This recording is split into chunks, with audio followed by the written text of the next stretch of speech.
Hey, so it's 2023 and USDA loans are still out there. We're gonna do a really deep dive on a USDA loan to talk about the pros, the cons, and how you can use this loan to guarantee that you find the home of your dreams. So, what is a USDA loan? It's for a rural property. R-U-R-A-L. I may not be saying it right. Some people call it rural, some people call it rural, but it is for a property that is in a rural area. There's an income limit on it, and there's a family size that kind of determines that income. And some of the properties that are out there, especially in more suburban areas, are not going to qualify for this loan. Let's talk about the benefits of this loan. So this loan is a loan that can be done with no money down. And on this loan, it's going to have a guarantee fee, which is collected by the USDA. And that's typically a 1% fee upfront of the base loan amount. This fee is financed into the loan typically. You have the option to pay it if you want. And then there's also an annual fee. Okay, when I say this annual fee, it's an annual fee that's assessed at 0.35% of the actual loan amount, remaining balance, and it's divided by 12.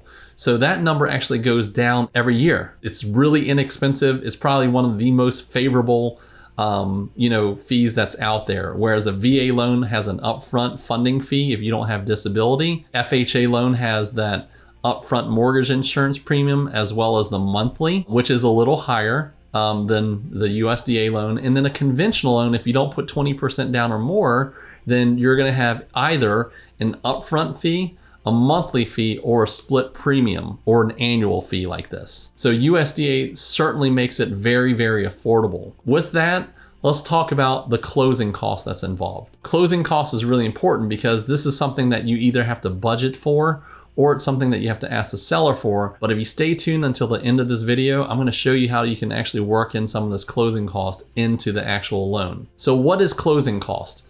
Closing cost is the cost that it takes to do the loan. And what that typically includes is the appraisal, which actually tells you what the value of the home is. The appraiser is a third-party entity that is qualified through USDA to do these appraisals for us.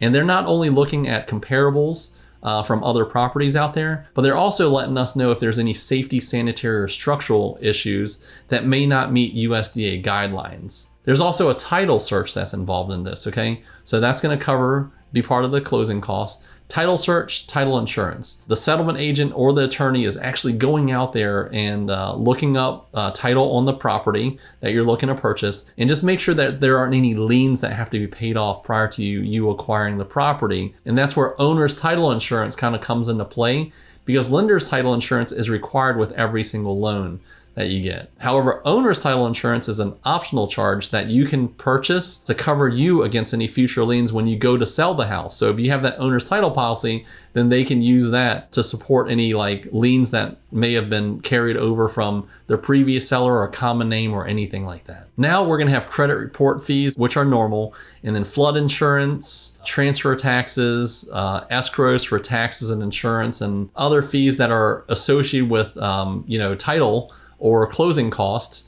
And then the only other thing would be some other unique inspections, and that kind of leads us into the next point. So with USDA, it is rural, right? And with it being rural, that means that, there are extra inspections. So in these types of properties, a lot of times it may be on a well water or even a septic system. And with those, USDA has a very strict guideline when it comes to like a well, okay? So with the well, there is a well test of the water to make sure that it meets the guidelines of the state in terms of quality of water.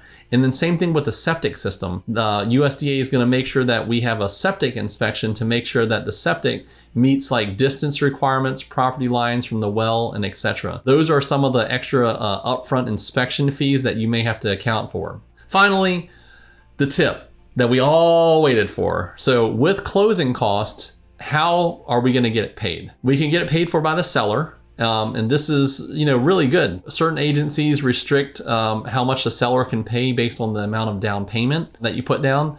With USDA, it's zero down. And with that, you can ask for up to 6% closing costs paid by the seller to be applied into the loan as the lender guidelines permit. So it's really important, okay? You don't want to put 6% of the closing cost. We've seen that mistake more than one time. We want to have 6% of the actual sales price, okay, to be paid by the seller for any closing costs, prepaids, and or as lender guidelines permit. Okay, that's really important when you're getting that contract written so that you're not getting only 6% of the total closing cost being paid for, or just 6% of the closing cost. And when you get attorneys involved, they may say, hey, you know, we got 6% to pay for closing cost only, not covering prepaids, not covering any additional fees. And that could be a big issue. The biggest tip, okay, is when we get this house appraised, and let's just use $150,000 as the purchase price of this property. If you're purchasing the house at $150,000, and let's just say it appraises for $160,000, we always get that question. Hey, since this house appraised for a little more, can we use this additional value for closing cost or to do any upgrades or anything like that? Get that question all the time. No other loan is going to allow you to do that unless you renegotiate the terms of the contract to get a higher sales price. However, USDA will allow you to use the difference in the appraisal, the sales price of $150, and let's just say the appraised value is $156. You can use that difference to go towards closing costs so that it's less out-of-pocket expenses. So if you're looking to buy a house in a rural area, you've been searching for something that has a low down payment option and very competitive rates and a lot of flexibility, the USDA loan may be the loan for you. My name is David Zai. I'm with the Zai Mortgage team, powered by the world's largest wholesale mortgage broker, Nexa Mortgage. I can be reached at 757-478-8493, and I would love to talk to you. So feel free to give me a call, comment, like, and subscribe to this video, and I'll talk to you later. I'm out.